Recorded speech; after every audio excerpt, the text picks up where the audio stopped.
네, 강원 기자들의 취재 뒷이야기 강원 기자회견. 걱정 많았던 추석 연휴를 보내고 저희가 다시 오랜만에 모였습니다.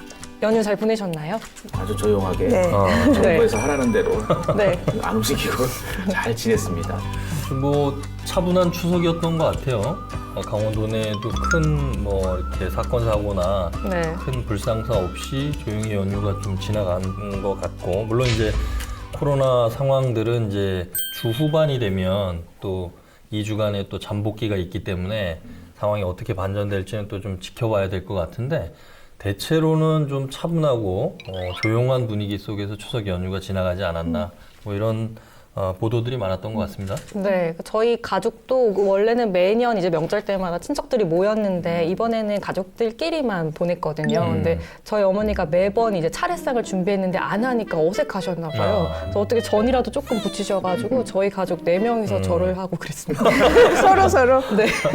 저도 뭐 개인적인 일정 소화하면서 잘 지냈는데, 저는 TV로 계속 이제 TV 틀어놓고 뉴스 보면서 축항스 가는 분들 보니까 네. 좀 나 너무 늦었나? 지금이라도 뭔가 해야 되나? 막 이런 생각도 들고 좀 여러 가지 생각이 드는 추석이었습니다. 안 가시는 게 좋았을 거예요. 엄청 밀렸다고 하더라고요. 네네. 4시간? 네. 여기서 강릉까지 4시간 걸렸다고 그러는데 그게 하루 종일 연휴 내내 그랬다 그러더라고요.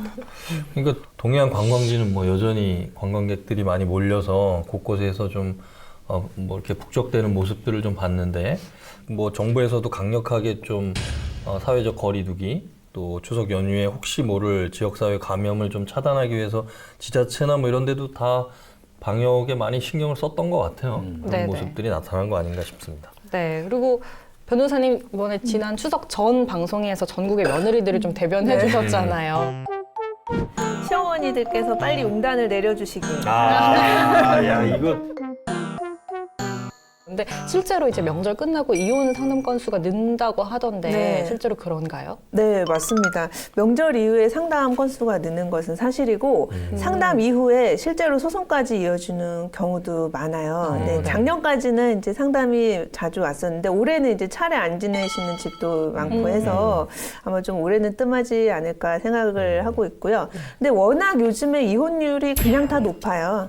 그래서 이제 옛날 우리 부모님들처럼 아이고 자식 생각하면서 참아야지 이게 아니고 내가 못 살겠다, 내 인생이 우선이다 해서 이혼을 워낙들 많이 하시기 때문에 평상시에도 이혼 상담이나 이혼 건수는 워낙 많습니다.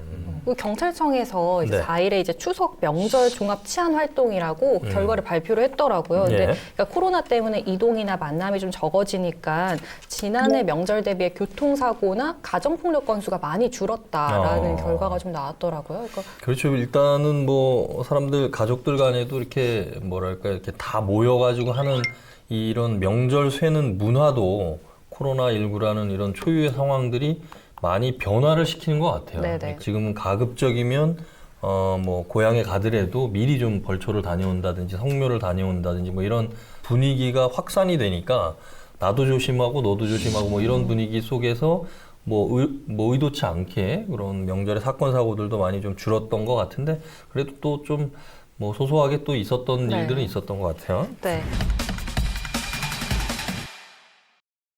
저희가 코로나19 관련해서 추석 연휴가 고비다라고 걱정을 좀 많이 네. 했잖아요. 근데 좀 연휴를 보내면서 확진자 수 나오는 걸 봤는데 또 네. 코로나19 추석 연휴 동안 확산세 좀 어땠는지 선배님 정리해 주실까요? 네, 정말 다행스럽게도 그렇게 연휴 기간 내내 2자릿수로 다 유지가 됐어요. 네. 연휴가 들어가기 직전 지난달 30일에 113명이었거든요. 네. 그런데 이후 10월 1일 77명, 2일 63명, 3일 75명, 4일 64명. 그러니까 연휴 기간 나흘 연속 2자릿수를 유지를 했거든요. 말하자면은 근데 이 수치만 보면은 이게 좀 이제 좀 진정세로 완전히 돌아섰나? 네. 할 수 있지만 그게 아닐 수 있다는 거는 이때의 확진자 수는 그 이전에 이제 사회적 거리두기를 한 효과가 요 기간에 겹쳤을 뿐이고 네. 이제 이 연휴 기간에 우리가 슈캉스족이나 이렇게 만나서 이제 접촉을 한 그 결과는 이달 중순이 돼야 2주 적어도 2주 정도 지나야 결과 나오니까 그때까지 지켜봐야 되겠고, 또 고무적인 것이라고 볼 수 있는 거는 우리 강원도에서는 단 한 명도 네. 네. 확진자가 나오지 않았죠. 제일 걱정스러웠던 건 계속 나오기만 하면 원주부터 나왔었기 예, 때문에 예. 그 부분에 상당히 신경을 썼었는데 예.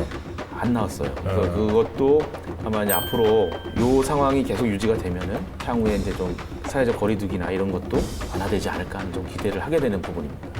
하나 좀 우려스럽거나 걱정스러운 점은 경기도 포천에 있는 군부대에서 네. 지금 코로나19 확진자가 5일 현재까지 지금 확인된 걸 보면 36명이 지금 감염된 걸로 지금 네. 나와 있어요.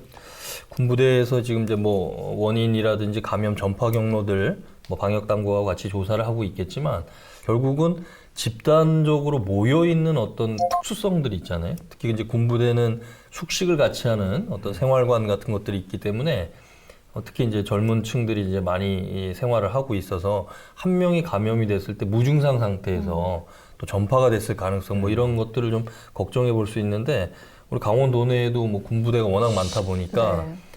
한 부대에서 뭐 누가 하나가 무증상 감염이 됐을 때 순식간에 전파될 수 있는 이제 우려들 그건 좀 추이를 좀 지켜봐야 될 것 같아요. 네, 그러니까 뭐 일부 언론에서는 이제 최악의 상황을 면했다라는 보도가 벌써 나오고 있는데 아직까지는 계속해서 좀 긴장을 해야 되는 상황인 것 같습니다. 네. 또 사실은 지금부터가 중요한 거죠. 네네.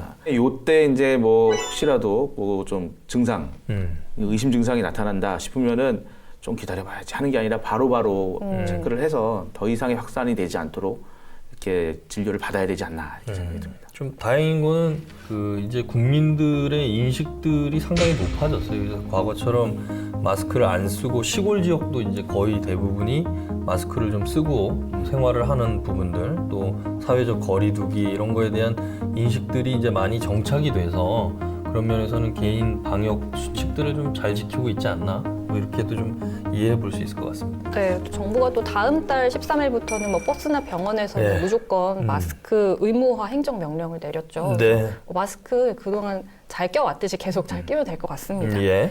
그리고 또 저희가 계속 얘기를 하는 게 걱정했던 게 축항스였잖아요. 예, 예. 강원도에 이제 관광지에 이제 관광객들이 몰릴 걸 좀 걱정을 했습니다. 실제로 강원일보 2일자 기사를 보면 이 설악산, 오대산, 뭐 강릉, 경포, 안목해변 여기가 관광객들로 북적였다고 해요. 실제로 좀 그 강릉 쪽에 계셨던 예. 국장님 어떠셨나요? 관광객들이 많았어요. 그러니까 일단은 좀 놀랬던 거는 우리가 뭐 좀 추석 이동을 좀 자제를 하자. 네. 뭐 이런 것들은 좀 어느 정도 효과가 좀 있었던 것 같은데 반면에 이게 너무 이제 사람들이 그 갑갑한 마음들을 좀 풀기 위해서 뭐 탁 트인 동해바다나 자연 속에서 좀 안전하게 뭔가를 즐기려고 했던 것 같은데 제가 이제 4일날 이제 뭐 강릉하고 이렇게 평창 쪽까지 이렇게 좀 한 바퀴 돌아봤는데 네.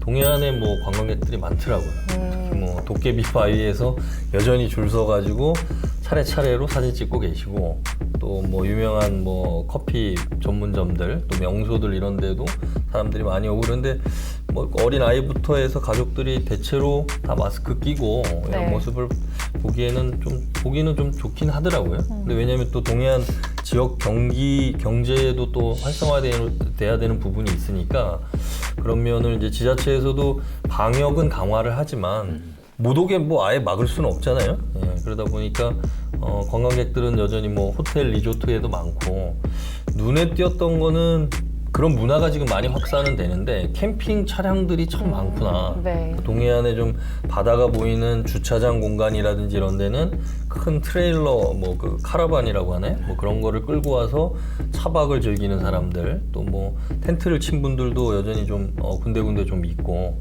문화도 이제 가족들끼리 좀 뭐 이렇게 비대면 할 수 있는 그런 그 관광 뭐 이런 모습들도 좀 나오지 않았나 뭐 이렇게 좀 보이더라고요.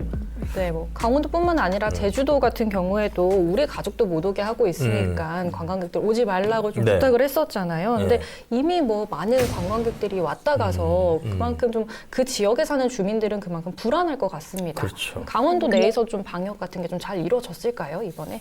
제가 봤을 때는 이루어졌다고 봐요. 저도 이제 주재 기자들 통해서 이렇게 확인한 바로는 네. 이게 철저하게 방역을 하지 않으면 나중에 이게 후폭풍이 있다는 걸 다 인식을 했기 때문에 예. 이미 사전 방역은 다 이루어졌고 철저하게 이제 가는 곳마다 방역 수칙 다 지키고 명부 다 쓰고 그러니까 그런 문화가 벌써 이제 퍼져 있기 때문에 연휴 기간이라 하면 앞으로도 아마 주말마다 되도록 움직이지 말라고 아무리 얘기를 해도 그거는 자기한테는 해당이 안 된다고 생각할 거예요. 네. 그러니까 발표를 보더라도 지난 연휴 기간에 전주에 비해서 지난주에 비해서 20%가량 더 늘었다고 하거든요. 그 차량 이용 대수가 통과 대수가 그런 걸 보면은 앞으로도 이런 추세는 계속 될 것 같고 더욱더 집중해가지고 방역수칙을 잘 지키는 쪽으로 초점을 오히려 맞춰야 된다. 이렇게 생각을 하게 됩니다. 근데 약간 이제 좀 뭐랄까요, 느끼는 인식의 차이는 분명히 있는 것 같아요. 그러니까 네. 지역 주민들하고 지역 상인들하고 또 관광객들하고 각자 이제 처해진 상황에 따라서 좀 생각하는 것들이 다른 것 같은데, 주민들 입장에서는 관광객들이 이렇게 동해안으로 몰려오는 거에 대한 거부감? 아까 이제 뭐 제주도 사례도 얘기했지만 네. 강원도 동해안도 비슷한 건데, 그러니까 상인들 입장에서는 그렇다고 뭐 관광객이 오는 걸 오지 말라고 문을 닫을 수도 없고, 네. 근데 주민들 입장에서는 불안하니까 그런 데를 안 가려고 그러죠, 가급적. 그러니까 그런 어떻게 보면 지금 동해안 관광지가 가장 잠재적인 위험 요인이긴 한데, 거꾸로 보면 지역 주민들하고 관광객하고의 접촉점을 최소화할 수 있는 게 어떻게 보면 지역사회 감염 확산이라는 것들을 좀 단절시키지 않나. 그런 면에서는 좀 그런 인식들은 중요한 것 같아요. 그래서 뭐 지금 단풍이 막 물들기 시작했어요. 네. 뭐 설악산이나 오대산 뭐 이런 단풍 명소들에 사람들이 뭐 10,000명, 20,000명 이렇게 주말에는 오긴 하는데, 그런 것들이 예전에 우리 단풍 시즌 시작되기 전에도 어마어마하게 이제 사람들이 많이 찾는데, 그거하고 비교하면 좀 줄어든 거고, 다행스러운 거는 그분들도 스스로 좀 이렇게 조심하자, 뭐 이런 분위기는 그래도 느껴지는 것 같아요. 이게 해외 여행이 이제 불가능해진 상황이고 네. 코로나 사태가 장기화될 것이다라는 전망이 계속 이제 나오고 있기 때문에 이런 지금 이제 스캉스 보내고 연휴 때 이제 국내 여행 가고 하는 것들에 좀 면역을 기를 필요도 있을 것 같아요. 연습을 좀 해가지고 어쨌든 계속 이어지고 사람들이 계속 집에만 있을 네. 수는 없기 때문에 이런 식으로 또 이제 중대본에서도 강원도랑 제주도 또 특별히 이제 관리를 하면서 방역 철저히 하고 하면서 사람들도 주의하고 또 네. 경제도 살리는 예. 효과도 있고 해야 될 것 같습니다. 네, 그러니까 뭐 공항 출국장 텅 빈 걸 사진으로 보니까 뭐 예. 영화 같더라고요. 그게 재난 영화라는 게 문제지만. 네.